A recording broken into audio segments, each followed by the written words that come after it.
Welcome back to the program. Michael Patrick Shiels, radio stations across the state of Michigan, and we're across the street from the governor's office. Governor Rick Snyder is with us in our AT&T studio, and he is in his 14th year of his first term.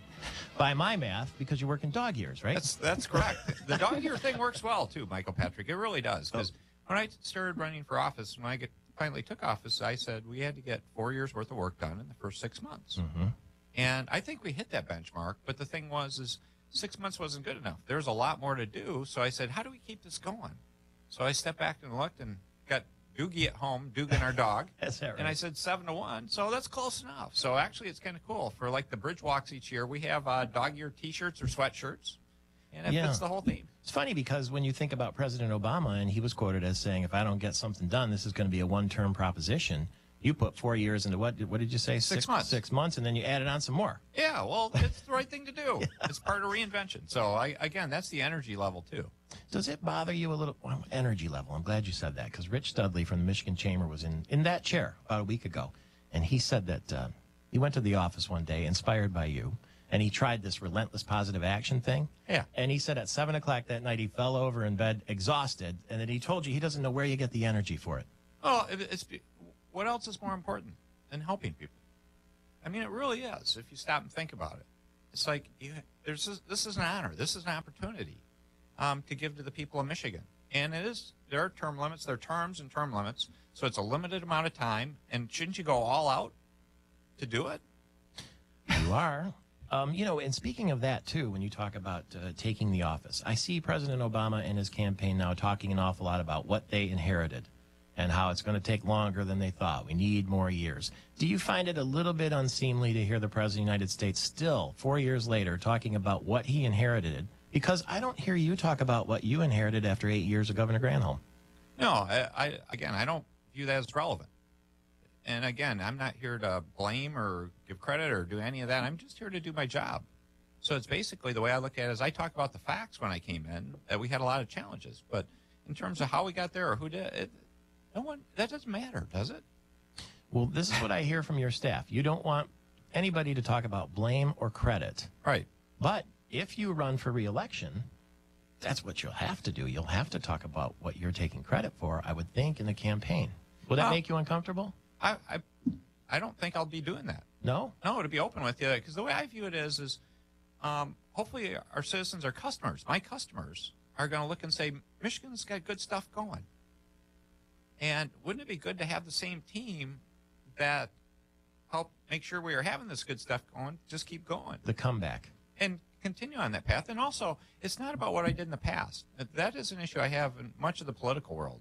And that's a challenge I've presented to both when I talk to people about the presidential race is I say I keep on hoping they don't talk about the past as much as they talk about where they're going. Because that's what's really relevant to a lot of people. People want to know what someone's going to do to create more and better jobs today and tomorrow. What happened 4 or 8 years ago or how long, it can give you an indicator, but the real issue is what are we going to do about the issues we face today and tomorrow, and what do we do to help our kids have a great future? And that's what I stay focused on. Jobs and kids. I'm a boring guy.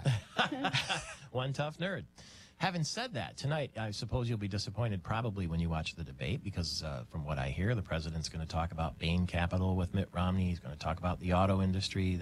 Again, I know that to keep bringing up the auto bailout, as you said, it's in the rearview mirror, pardon the pun now, isn't it?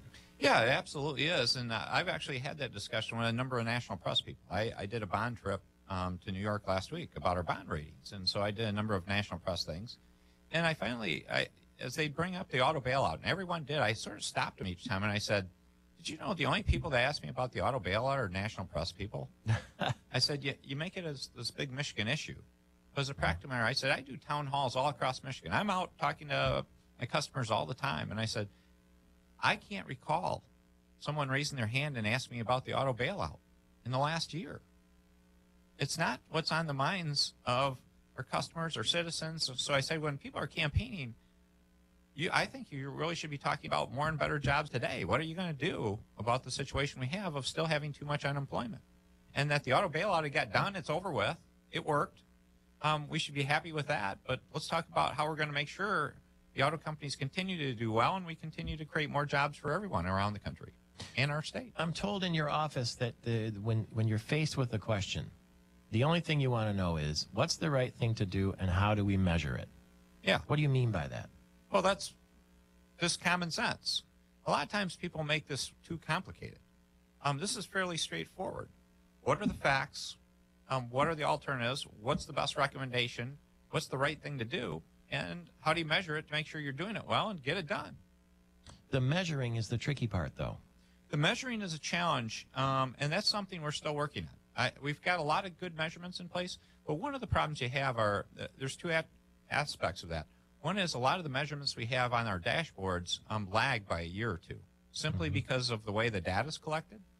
So in some ways, you are forced to look back a year or two, and I'm not sure that's the best way to do it, but it's important that you share that information. So the other challenge is how do you do more real-time measures that are indicators that say you likely should end up with better results on those big numbers that are more real-time. So we're still fine-tuning that. That's something that I think we'll make another big revision of probably after the first of the year to say, we've lived with these now. How well are they actually working, and are they indicative enough of real success? You mentioned that you were in New York. You were in recently China, New York, and Detroit. Which of those three was most interesting? Well, Detroit's always the most important to me because it's here. And actually, there's some cool things. I had the opportunity to help kick off the Globe Building project, which is an outdoor activity center in a dilapidated building. We're going to redo this building, the state is, to make it an activity center to really highlight our natural resources, pure Michigan in a lot of ways. That's in Detroit? Right on the riverfront. Near Belle Isle? Yeah, near Belle Isle. Okay. It's right just between Renson and Belle Isle. And it's a rehab project, a serious one, if you've seen this building. And so I helped kick that off. And then we got on bikes and rode bikes from the Detroit riverfront on something called the DeQuinder Cut, which is an old railroad bed that's now a bike trail and a pedestrian trail up to Eastern Market. Wow. On a Saturday morning, and went up and had an opportunity to have lunch and walk along Eastern Market and see all the people. And that's the kind of message, that's a very positive message, to say this is incredible. That you can hop on your bike in this urban area, right up this area, go to Eastern Market, which is one of the great landmarks of Detroit, and see all this great activity. You did have security, though.